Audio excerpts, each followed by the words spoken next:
Bismillahirrahmanirrahim. Assalamualaikum warahmatullahi wabarakatuh.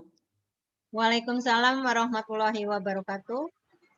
Alhamdulillah, thanks God who always blesses us that we can meet in this nice occasion in the linguistic presentation. Today, Bu Endang Pujiastuti and I, Sulasno, will present about the history and development of educational linguistics. The topic we will talk about here is first, applied linguistics. The second is the emergence of educational linguistics, and the third, the nature of educational linguistics, and the fourth, the scope of educational linguistics.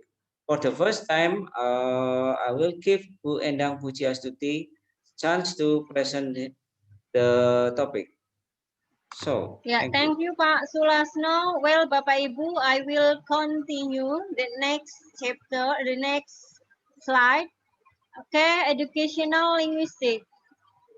Based on Hamburger 2001 and Spoksky 1978, educational linguistics is an area of study that integrates the research tools of linguistics and other related disciplines of the social science in order to investigate holistically the broad range of issues related to the language and education.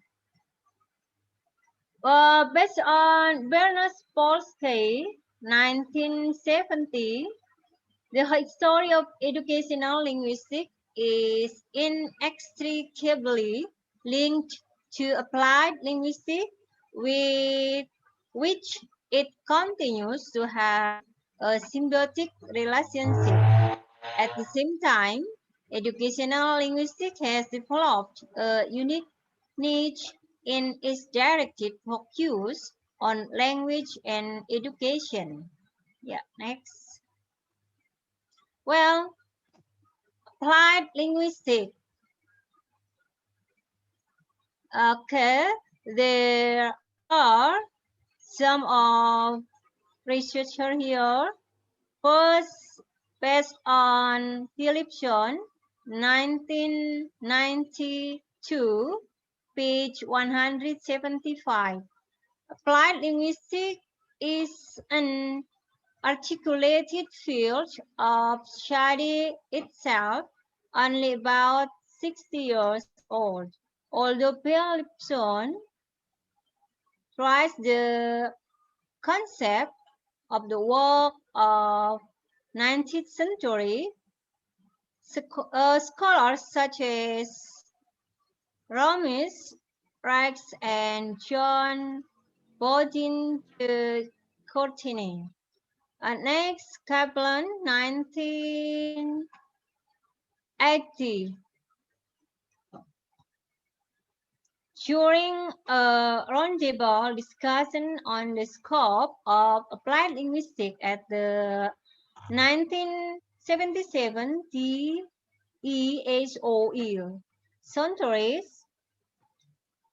Conference, it means the formation of an American Association for Applied Linguistics was seriously discussed, and efforts were made during the summer of 1977 to begin the process.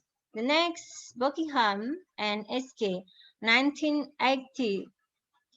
There was a common belief that applied linguistics perform a mediating function between theoretical disciplines and various kinds of more practical work. The last state of Markey, 1990, applied linguistics might be document to forever place second fiddle to the discipline of linguistics, from whence all theoretical and dependent would come. Yeah, next slide. Based on Palmer's 1980, In the early days of applied linguistics, there was an attempt to set it apart from a limited view of language phenomena, which many scholars saw reflected in the discipline of linguistics, in order to achieve a more practical understanding that could be applied to issues in education and other domains of life. Next. Okay, well, Bapak Ibu, as Bramtit remarks, applied linguistics is emerging as an integrated discipline, feeding into linguistic technically sophisticated statements about language and in genuine social situations on the one hand, and responding to needs of practitioners on the other. 1996. Here, describing his vision for applied linguistics, Halliday writes, I say transdisciplinary rather than inter or multidisciplinary became the latter term seems to me to imply that one still retains the disciplines as the locale of intellectual activity while building bridges between them or assembling them into a collection, whereas the real alternative is to superskill them, creating new forms of activity which are thematic rather than disciplinary in their orientation. 2001. Yeah, next.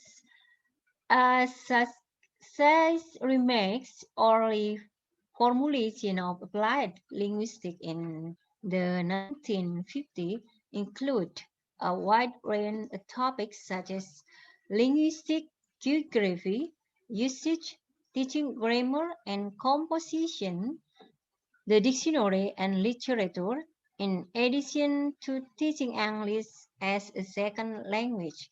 1981. Um, Continue the Spolsky 1978. Other areas include translation, lexicography, general language planning, rhetoric and stylistic, language for specific purpose or ILSP, and forensic linguistics.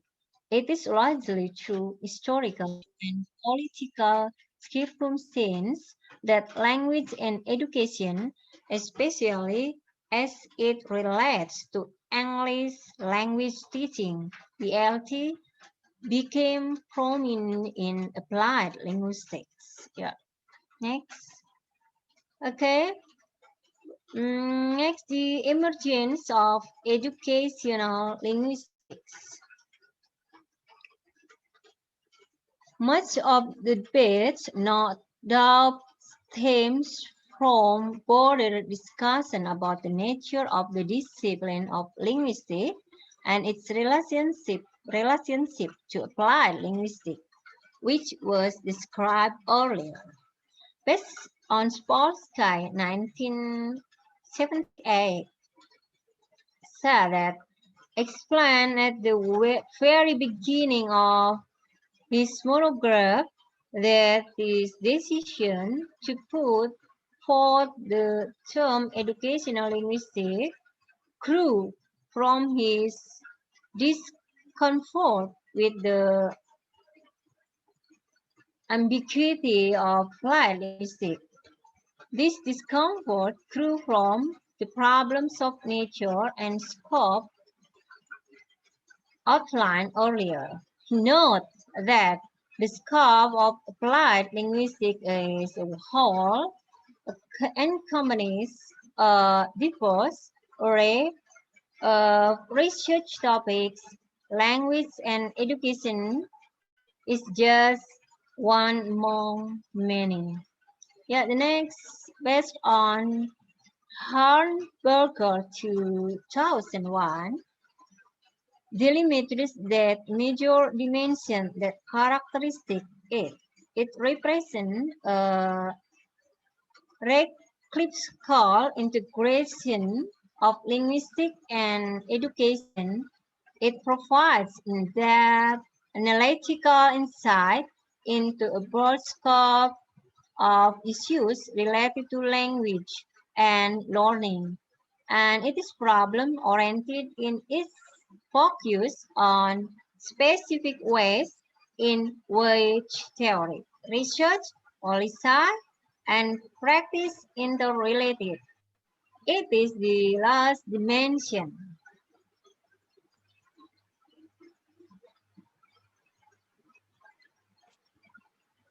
Yeah, next to Pak Sulasno, please. Okay, thank you, Bu Endang, and I will continue our presentation today. This is about the nature of educational linguistics. From Spolsky, he imagined a close relationship between educational linguistics and applied linguistics, much like the relationship between educational psychology and applied psychology. Educational linguistics starts with a specific problem and then looks to linguistics and other relevant disciplines for their contribution to its solution. This problem-oriented nature resonates with Halliday's theme-based formulation of transdisciplinarity. Halliday. Nature of educational linguistics here is as problem-oriented.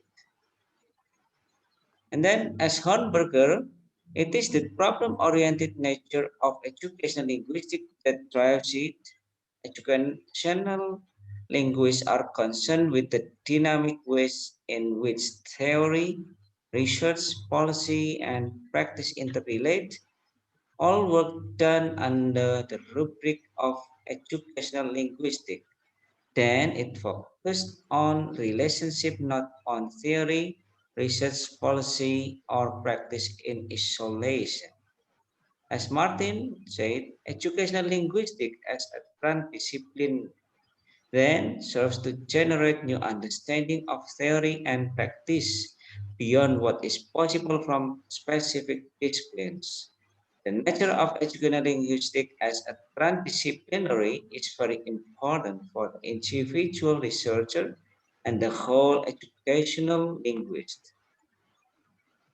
Here, as an individual researcher, one does not simply apply disciplinary knowledge to a specific situation. Then, from the educational linguistics, the researcher starts with a problem or theme related to language and education and then synthesizes the research tools in her or his intellectual repertoire to investigate or explore it. Hornberger and Holt. And then for the next, in his seminal monograph, Spolsky calls for the unification of language teaching or learning, noting that to divide it up into various curricular areas like first language teaching, teaching of reading, or the teaching of foreign languages leads to a serious loss of perspective. Educational linguistics as a discipline then serves to generate new understanding of theory and practice beyond what is possible from specific disciplines. In all, education linguistics as a field is multi-method in the diverse approaches individual researchers use in their work, pluricentric in the multiple academic platforms from which researchers operate, and holistic in the overall body of knowledge produced with respect to language and education. Hornberger and Hoff. Result is educational linguistics allows for an integrated understanding of subjects that are normally seen as separate curricular areas, as well as for the possibility of understanding all issues related to language and education in a wider social context. In essence, as a whole, educational linguistics develops in-depth knowledge on a broad scope of themes. And then now we talk about the last topic, it is the scope of educational linguistics. Scope of educational linguistics. Qualifies indicates that the primary task of the educational linguist is to offer information relevant to the formation of language education policy and to its implementation. Polsky has put forth broad areas such as first or second language pedagogy and the teaching of reading, spelling, writing, listening, and speaking. He further suggests, following Carroll, that the ultimate goal is to arrive at an understanding of the sum total of individual, institutional, and societal processes that factor into the learning of how to use language for communication. It follows from this notion that educational linguists variously investigate a host of themes related to individuals, the institution they inhabit, and the societies in which both are situated, all as they relate to language and education. The range of them is clearly great, as reflected, for example, in the Encyclopedia of Language and Education. The range of themes may usefully be considered in terms of wider, though not necessarily mutually exclusive, core themes like linguistically and culturally responsive education, literacy development, acquiring a language, and language assessment, as they have been grouped in this volume. Educational linguists must seek to understand the societal implications of policies designed to influence education by exploring how language education policies affect both dominant and minority groups, how policies can be tools for equality, inequality, marginalization, and integration. In today's globally interconnected world, there is effectively no place on earth that is not in some way affected by multilingualism. Alfred, 1999. In most cases, it is an illusion to believe that a language education policy targets a truly monolingual situation.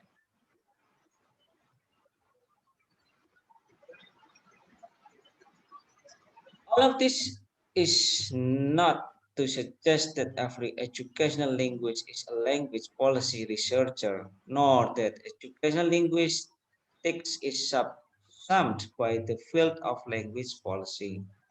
The point is that all work in educational linguistics, the research conducted by individual scholars, and the knowledge generated by the field as a whole must be relevant to educational practice as it is envisioned in policy and implemented in teaching and learning.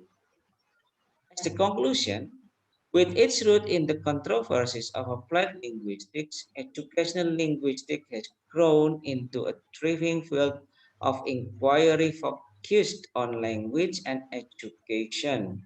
Its transdisciplinary nature has allowed it to flourish in a wide range of disciplinary climates, while this wide range has resulted in an impressively diverse body of knowledge with great potential to influence educational practice. It has also made it challenging to develop a sense of cohesion for educational linguistics as a whole. Now is the time for educational linguists to take stock of the field, develop mutual understanding for each other's work, and consider how the current body of knowledge can be put to use strategically. Okay, I think that's all for our presentation. Thank you very much for paying attention to us and see you for the next presentation. Thank you, Bu Endang Pujiastuti. Assalamualaikum warahmatullahi wabarakatuh.